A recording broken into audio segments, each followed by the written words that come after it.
2012 সালের 26শে ফেব্রুয়ারি মাদ্রাজ বিশ্ববিদ্যালয়ের শ্রীনিবাস রামানুজনের 125তম জন্মবার্ষিকী উপলক্ষে সারা বৎসরটিকে জাতীয় গণিত বর্ষ হিসেবে ঘোষণা করা হয়।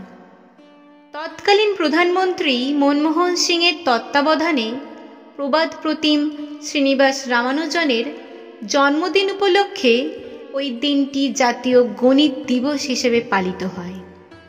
এই গণিতবিদ 1887 সালে 22শে ডিসেম্বর তামিলনাড়ুর তাঞ্জোর জেলার ইরোডে জন্মগ্রহণ করেন এক দরিদ্র ব্রাহ্মণ পরিবারে। তার পিতা শ্রীনিবাস ইয়েঙ্গার ও মাতা কুমালাটাম্মাল। মাত্র 10 বছর বয়সে ত্রিকোণমিতিতে পাণ্ডিত্য অর্জন করেন। কুম্বাকোটম সরকারি কলেজে পড়ার জন্য বৃত্তি পেলেও অগণিত বিষয়ে ফেল করার কারণে তার বৃত্তি বাতিল হয়ে যায়। 17 বছর বয়সে রামানুজন বার্নৌলির সংখ্যা ও অয়েলার-মাসরানির ধ্রুবকের ওপর নিজের গবেষণা সম্পন্ন করেন।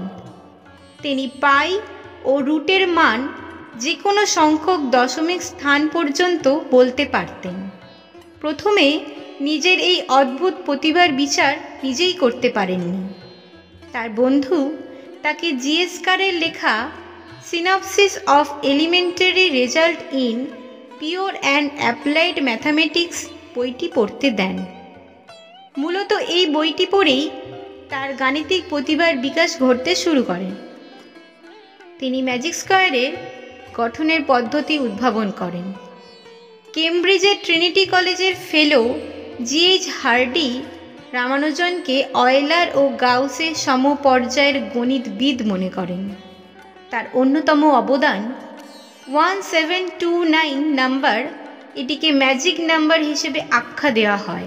রামানুজনের উদ্ভাবনসমূহ হল বিভাজন function, infinite series, gamma function, modular forms, অবিচ্ছিন্ন ভগ্নাংশসমূহ বা কন্টিনিউড ফ্র্যাকশন, অপসারী ধারা, মক থিটা ফাংশন, মৌলিক সংখ্যা তত্ত্ব।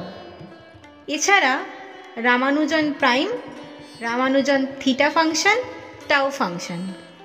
তার উপভিত্তিক যোগজ বা ইলিপ্টিক ইন্টিগ্রাল, অধিজ্যামিতিক ধারা বা হাইপার জিওমেট্রিক সিরিজ, যা এখনও জগৎবাসীর নিকট অজ্ঞাত।